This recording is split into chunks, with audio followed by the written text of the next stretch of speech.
Marcos capítulo 14. A consulta dos sacerdotes. E dali a 2 dias era a Páscoa e a festa dos pães asmos. E os principais dos sacerdotes e os escribas buscavam como o prenderiam com dolo e o matariam. Mas eles diziam: não na festa, para que, porventura, se não faça alvoroço entre o povo. O jantar em Betânia. E estando ele em Betânia, sentado à mesa, em casa de Simão leproso, viu uma mulher que trazia um vaso de alabastro com unguento de nardo puro, de muito preço, e quebrando o vaso, lhe o derramou sobre a cabeça. E alguns houve que em si mesmos se indignaram e disseram: para que se fez este desperdício de unguento? Porque podia vender-se por mais de 300 dinheiros e dá-lo aos pobres. E bramavam contra ela. Jesus, porém, disse: deixai-a, por que a molestais? Ela fez-me boa obra. Porque sempre tendes os pobres convosco, e podeis fazer-lhes bem quando quiserdes, mas a mim nem sempre me tendes. Esta fez o que podia, antecipou-se a ungir o meu corpo para a sepultura. Em verdade vos digo que em todas as partes do mundo onde esse evangelho for pregado, também o que ela fez será contado para a sua memória. O preço da traição. E Judas Iscariotes, um dos 12, foi ter com os principais os sacerdotes para lhe entregar. E eles, ouvindo, alegraram-se e prometeram dar-lhe dinheiro, e buscava como entregaria em ocasião oportuna. A última Páscoa e a Santa Ceia. E no primeiro dia da festa dos pães asmos, quando sacrificavam a Páscoa, disseram-lhe os discípulos: aonde queres que vamos fazer os preparativos para comer a Páscoa?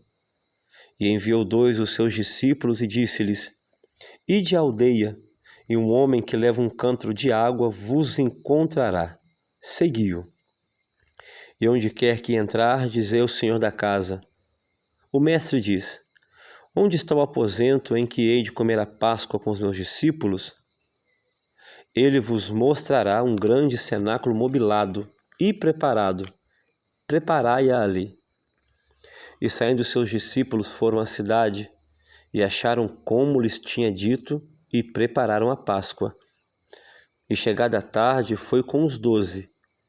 E quando estavam assentados a comer, disse Jesus: em verdade vos digo que um de vós que comigo come há de trair-me. E eles começaram a entristecer-se e a dizer-lhe um após o outro: porventura sou eu, Senhor? E outro: porventura sou eu, Senhor? Mas ele respondendo disse-lhes: é um dos 12, que mete comigo a mão no prato. Na verdade, o Filho do Homem vai, como dele está escrito, mas ai daquele homem por quem o Filho do Homem é traído. Bom seria para o tal homem não haver nascido. E comendo eles, tomou Jesus pão, e abençoando-o, o partiu, e deu-lhe, e disse: tomai, comei, isto é o meu corpo. E tomando o cálice, dando graças, deu-lhe, e todos beberam dele. E disse-lhes: isto é o meu sangue, e o sangue do Novo Testamento, que por muitos é derramado. Em verdade vos digo que não bebereis mais do fruto da vide até aquele dia em que o beber de novo no reino de Deus. E tendo cantado um hino, saíram para o Monte das Oliveiras. Pedro é avisado. E disse-lhes Jesus: todos vós esta noite vos escandalizareis em mim, porque escrito está: ferirei o pastor e as ovelhas se dispersarão. Mas, depois que eu houver ressuscitado, irei adiante de vós para a Galiléia. E disse-lhe Pedro: ainda que todos se escandalizem, nunca, porém, eu. E disse-lhe Jesus: em verdade te digo que hoje, nesta noite, antes que o galo cante 2 vezes, 3 vezes me negarás. Mas ele disse com mais veemência: ainda que me seja necessário morrer contigo, de modo nenhum te negarei. E da mesma maneira diziam todos também. Jesus no Getsêmani. E foram a um lugar chamado Getsêmani e disse aos seus discípulos: assentai-vos aqui enquanto eu oro. E tomou consigo a Pedro e a Tiago e a João, e começou a ter pavor e a angustiar-se. E disse-lhes: a minha alma está profundamente triste até a morte. Ficai aqui e vigiai. E tendo ido um pouco mais adiante, prostrou-se em terra e orou para que, se fosse possível, passasse dele aquela hora. E disse: Abba, Pai, todas as coisas te são possíveis. Afasta de mim este cálice. Não seja, porém, o que eu quero, mas o que tu queres. E chegando, achou-os dormindo e disse a Pedro: Simão, dormes? Não podes vigiar uma hora? Vigiai e orai, para que não entreis em tentação. O espírito, na verdade, está pronto, mas a carne é fraca. E foi outra vez e orou, dizendo as mesmas palavras. E voltando-se, achou-os outra vez dormindo, porque os seus olhos estavam carregados, e não sabiam que responder-lhe. E voltou terceira vez e disse-lhes: dormi agora e descansai. Basta. É chegada a hora. Eis que o Filho do Homem vai ser entregue nas mãos dos pecadores. Levantai-vos, vamos, eis que está perto o que me trai. Jesus é preso. E logo, falando ele ainda, veio Judas, que era um dos 12, da parte dos principais dos sacerdotes e dos escribas e dos anciãos, e com ele uma grande multidão com espadas e porretes. Ora, o que o traía tinha-lhe dado um sinal, dizendo: aquele que eu beijar, esse é. Prendei-o e levai-o com segurança. E logo que chegou, aproximou-se dele e disse-lhe: Rabi, Rabi, e beijou-o. E lançaram-lhe as mãos e o prenderam.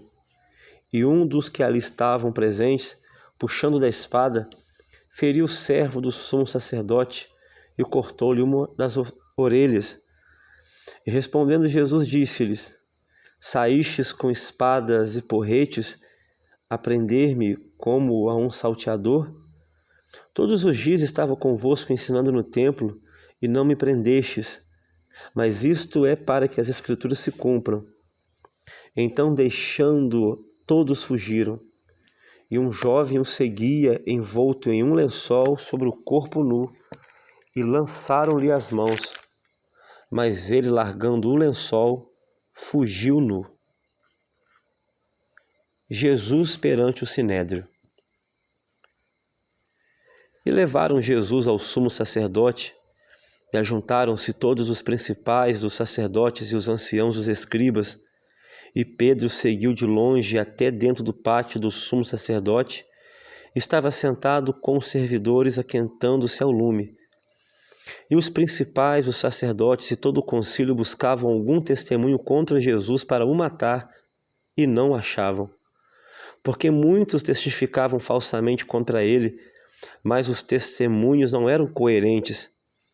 E levantando-se alguns, testificaram falsamente contra ele, dizendo: nós ouvimos-lhe dizer: eu derrubarei este templo construído por mãos de homens, e em 3 dias edificarei outro, não feito por mãos de homens. E nem assim o testemunho deles era coerente. E levantando-se o sumo sacerdote no sinédrio, perguntou a Jesus, dizendo: nada respondes? Que testificam estes contra ti? Mas ele calou-se e nada respondeu. O sumo sacerdote lhe tornou a perguntar e disse-lhe: és tu o Cristo, filho do Deus bendito? E Jesus disse-lhe: eu o sou, e vereis o Filho do Homem assentado à direita do Todo-Poderoso e vindo sobre as nuvens do céu. E o sumo sacerdote, rasgando as suas vestes, disse: para que necessitamos de mais testemunhas? Vós ouvistes a blasfêmia, que vos parece? E todos o consideraram culpado de morte. E alguns começaram a cuspir nele, e a cobrir-lhe o rosto, e a dar-lhe punhadas, e a dizer-lhe: profetiza! E os servidores davam-lhe bofetadas. Pedro nega Jesus. Estando Pedro embaixo no átrio, chegou uma das criadas do sumo sacerdote. E vendo a Pedro que estava se aquentando, olhou para ele e disse: tu também estava com Jesus o Nazareno? Mas ele negou, dizendo: não o conheço, e nem sei o que dizes. E saiu fora ao alpendre, e o galo cantou. E a criada, vendo outra vez, começou a dizer aos que ali estavam: este é um dos tais. Mas ele o negou outra vez. E pouco depois os que ali estavam disseram outra vez a Pedro: verdadeiramente tu és um deles, porque és também Galileu. E ele começou a imprecar e a jurar: não conheço esse homem de quem falais. E o galo cantou segunda vez. E Pedro lembrou-se da palavra que Jesus lhe tinha dito: antes que o galo cante 2 vezes, 3 vezes me negarás. E retirando-se dali, chorou.